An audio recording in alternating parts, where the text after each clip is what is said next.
여호와의 이름을 의탁하며 기다리는 자, 여호와의 이름을 의탁하며 기다리는 자라는 제목을 가지고 함께 은혜를 나누려고 합니다. 우리는 기다리라는 말을 들으면 되게 좋은 일이 생길 때까지 참으라는 뜻으로 알아듣기가 쉽습니다. 형편이 풀릴 때까지, 문제가 사라질 때까지 견뎌라, 그래서 기다려라, 이렇게 들리는 것이죠. 근데 오늘 본문에서 하나님은 뜻밖의 말씀을 하십니다. 8절 앞부분을 보면 내가 일어나 벌할 날까지 너희는 나를 기다리라. 기다림의 종착지가 형편이 나아지는 것이 아닙니다. 대적 바벨론을 몰락시킬 때니까 그때까지 잘 기다리고 견뎌라, 그런 말씀이 아니라는 것입니다. 하나님 자신을 가리키시는데 내가 일어날 때까지 기다려라. 그런데 무엇을 하시려고요? 벌할 날까지, 내가 너희들을 그 매를 때릴 때까지 심판을 기다려라, 그렇게 말씀하십니다. 왜 이렇게 말씀하셨을까요? 거짓된 것을 그대로 둔 채 겉모양만 좋아지는 것은 참된 구원이 아니기 때문입니다. 그래서 하나님은 때로는 우리를 살리시기 위해서 우리가 의지하고 있는 거짓된 피란처로부터 그 피란처를 먼저 무너뜨리시기도 한다는 사실입니다. 여러분, 그러므로 오늘 말씀 여호와의 이름을 의탁하며 기다리는 자라는 제목을 가지고 어떻게 믿음의 사람으로서 기다리며 살 것인가를 묵상하는 이 새벽 되시기를 주님의 이름으로 축원합니다. 세 가지를 살펴보겠습니다. 첫째, 기다리는 자는 하나님께서 반드시 일어나실 것을 믿는 사람입니다. 하나님께서 반드시 일어나실 것, 그것을 믿는 사람이 기다리는 사람이라는 말입니다. 우리 8절 말씀 같이 읽겠습니다. 8절 시작. 나 여호와가 말하노라. 그러므로 내가 일어나 벌할 날까지 너희는 나를 기다리라. 내가 뜻을 정하고 나의 분노와 모든 진노를 쏟으려고 여러 나라를 소집하며 왕국들을 모으리라. 온 땅이 나의 질투의 불에 소멸되리라. 아멘. 여러분, 이 말씀의 주어는 처음부터 끝까지 보면 하나님이십니다. 하나님께서 내가 일어나리라, 내가 소집하겠다, 내가 모으겠다, 하나님이 주어로 쓰여져 있습니다. 여러분, 역사는 강대국의 간섭이나 우연으로 흘러가는 것이 아니라는 말입니다. 하나님께서 뜻을 정하시고 개입하시는 하나님의 무대인 줄 믿으시기 바랍니다. 그러니까 기다리라는 말은 하나님을 바라보고 서 있으라는 뜻입니다. 믿는 자의 기다림은 세 가지를 그 기다림 속에, 하나님을 바라보며 기다림 속에 내려놓는 것입니다. 내가 심판자가 되겠다고 하는 것, 내 방식으로 서둘러서 해결하겠다고 하는 것, 오늘 해야 될 순종을 멈추려고 하는 것, 그것들을 다 내려놓는 것입니다. 우리 보배로운 성도님들, 여러분은 가장 참기 어려운 순간이 있다면 언제입니까? 악한 사람이 잘 되는 것을 볼 때가 아닐까요? 정직하게 산 나는 손해보는 것 같은데 거짓말하는 사람이 더 형통해 보일 때 마음이 무너지지 않습니까? 그때 우리가 주먹을 꽉 쥐면서 내가 갚아줄 거야, 내가 본때를 보여주겠어 하면서 기다리기보다는 내가 어떻게 해보려고 하는 바로 그런 때가 있습니다. 여러분, 그때 하나님의 말씀은 기다리라는 것입니다. 가정에서도 그렇습니다. 남편의 말 한마디에 상처를 받으면 그날 밤 정말 잠자리에서 등을 돌리죠.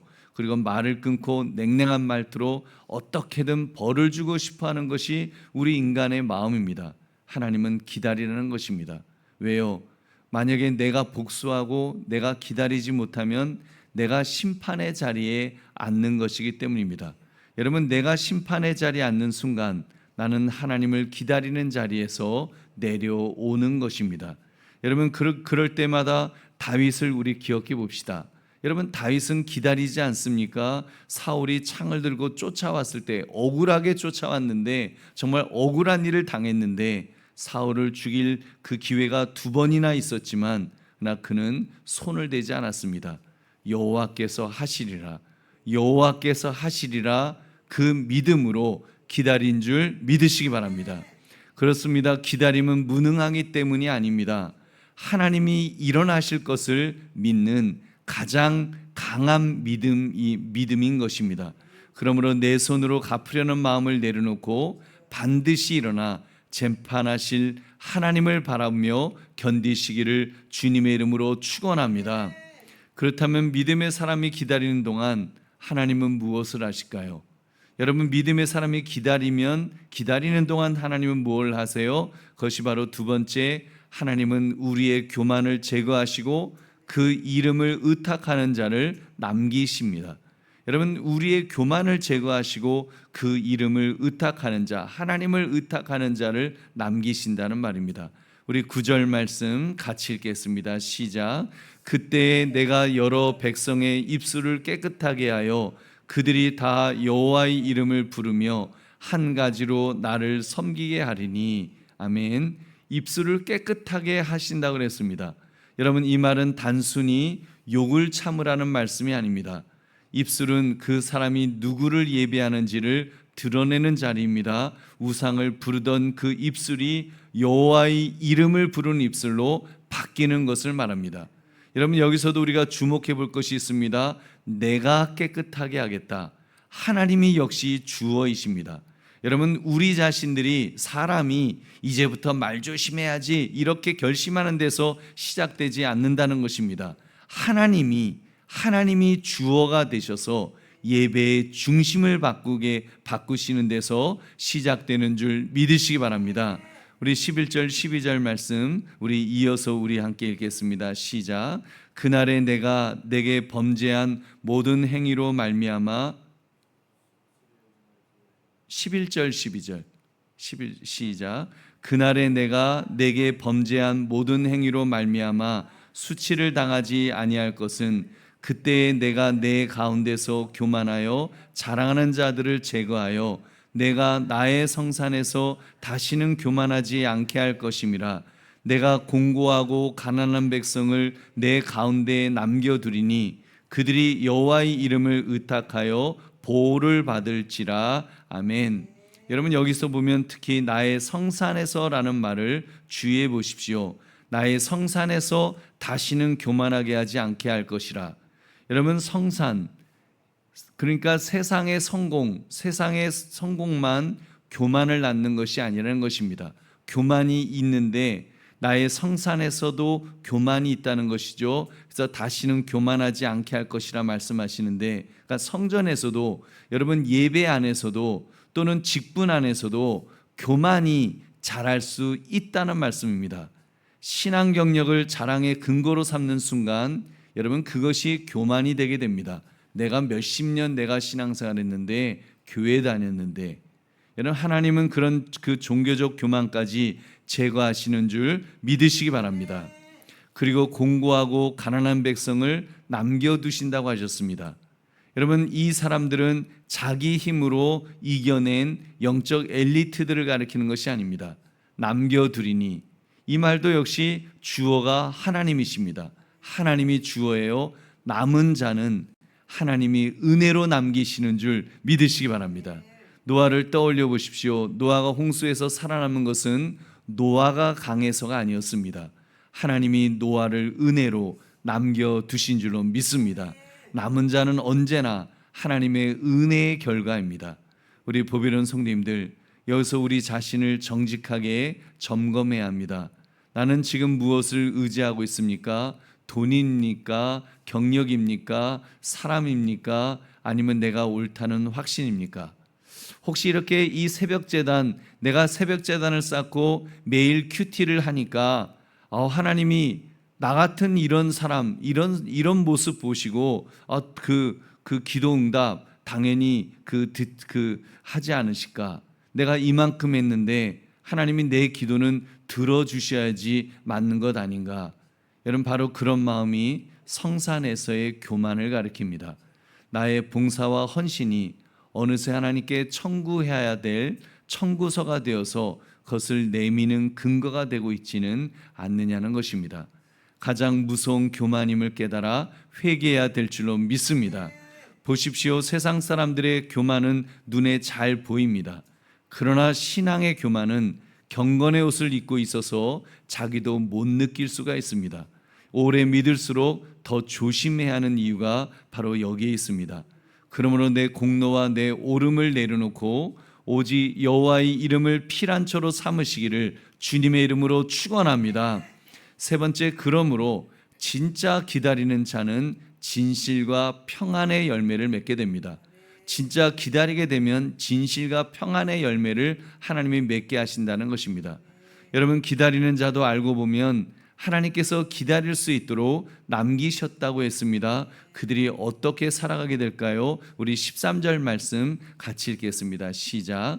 이스라엘의 남은 자는 악을 행하지 아니하며 거짓을 말하지 아니하며 입에 거짓된 혀가 없으며 먹고 누울지라도 그들을 두렵게 할 자가 없으리라. 아멘. 이 본문 말씀을 보니까 두 가지 열매가 지금 저기 나오죠. 하나는 진실의 열매입니다. 악을 행하지 않고 거짓을 말하지 않으며 속이는 혀가 없으며, 진실의 열매죠. 진실의 열매를 말합니다. 깨끗한 입술로 여호와 이름을 부르는 사람은 일상에서도 거짓된 입술이 되어 말하지 않는다는 것입니다. 주일 우리가 교회에 와서 찬송하던 그 입이라고 한다면, 우리가 주일 지나고 월요일부터 사회생활을 시작할 때 그 직장에서도 거짓말하지 않게 되는 것을 말하는 것입니다. 여러분, 잊지 맙시다. 그때 거짓을 버리는 것은 구원을 얻기 위한 조건이 아닙니다. 하나님이 먼저 입술을 정결하게 하신 그 은혜의 열매입니다. 그래서 먼저 은혜가 있고 그 다음에 삶의 열매가 따라오는 것을 가리키는 것입니다. 그렇게 믿음의 사람은 진실의 열매를 맺게 되는 줄 믿으시기 바랍니다. 또 하나의 열매가 있는데 평안입니다. 평안의 열매. 먹고 누울지라도 그들을 두렵게 할 자가 없으리라. 먹고 누울지라도 두렵게 할 자가 없으니까 마음이 평안한 거죠. 이것은 목자가 양을 먹이고 평안히 눕게 하는 그런 그림을 보여줍니다. 하나님의 평안이 임하면 두려움이 사라질 줄로 믿습니다. 두려움이 사라지니까 거짓도 사라지는 것입니다. 진실과 평안은 그렇게 함께 오게 되는 것입니다. 다만 여러분, 이때 이 평안을 오해하지 맙시다. 이 평안을 주신다니까 우리가 이 세상에서 절대로 병도 안 걸리고 교통사고도 안 나고 넘어지지도 않고 아무런 고난도 안 겪는다, 이것을 약속한다는 말씀이 아닙니다. 여러분, 죄의 두려움, 최종 심판의 두려움에서 노연한 평안인 줄로 믿습니다. 지금은 부분적으로 누리는 것 같지만 우리가 천국에서의 그런 소망, 그런 것들을 지금은 부분적으로 누리지만 새하늘과 새 땅에서는 완전하게 누리게 될 평안인 줄 믿으시기 바랍니다. 그러므로 그리스도 안에서 진실과 평안으로 살아가시기를 다시 한번 주의 이름으로 축원합니다. 말씀을 맺습니다. 말씀의 제목, 여호와의 이름을 의탁하며 기다리는 자. 우리가 의탁하는 이 여호와의 이름은 궁극적으로 누구를 가리키는 것일까요? 우리 주 예수님이십니다. 주님은 공고하고 가난한 백성을 남기시려고 친히 공고하고 가난한 자로 이 땅에 오셨습니다. 머리 둘 곳도 없이 가장 낮은 자리로 오셨습니다. 그리고 8절에 그 진노를 우리를 대신하여 친히 담당하셨습니다. 우리가 받아야 될 언약의 저주와 그 질투의 불을 십자가에서 다 받으신 것입니다. 교만한 우리를 대신하여 가장 낮은 자리에서 십자가에서 그렇게 찢기셨습니다. 그러나 거기서 끝나지 않았습니다. 주님은 찢기시고 죽으셨을 뿐만 아니라 사흘 만에 다시 살아난 줄 믿으시기 바랍니다. 부활하신 주님이 우리의 피난처가 되셨기에, 그 주님이 우리의 피난처가 되셨기에 이제 먹고 누울지라도 두려워할 자가 없는 그 평안이 우리의 것이 된 것입니다. 우리가 잘나서가 아니라, 우리가 잘해서도 아니고 오직 은혜인 줄로 믿습니다. 오직 예수 그리스도의 은혜인 것입니다. 그러므로 여호와의 이름을 의탁하며 기다리는 자라는 이 제목처럼 내가 의지하던 것이 다 무너진다고 할지라도 오직 예수님을 피난처로 삼고 주님을 붙들며 기다릴 수 있는 저와 여러분 되시기를 주님의 이름으로 축원합니다. 우리 기도하겠습니다. 말씀 생각하시면서 하나님 여호와의 이름을 의탁하며 기다리는 자가, 바로 예수님을 붙들고 기다리는 자가 제 자신이 되게 해달라고, 우리가 그런 믿음의 사람이 되게 해달라고, 우리 주님 앞에 어떤 역경, 어떤 형편, 어떤 처지에서도 정말 그렇게 기다릴 수 있는 사람, 여호와의 이름을 의탁하며 기다리는 사람이 될 수 있도록 주님 붙들어 주십시오. 하나님께서 은혜 베풀어 주십시오. 우리 주님 앞에 기도하겠습니다. 하나님 아버지 감사합니다.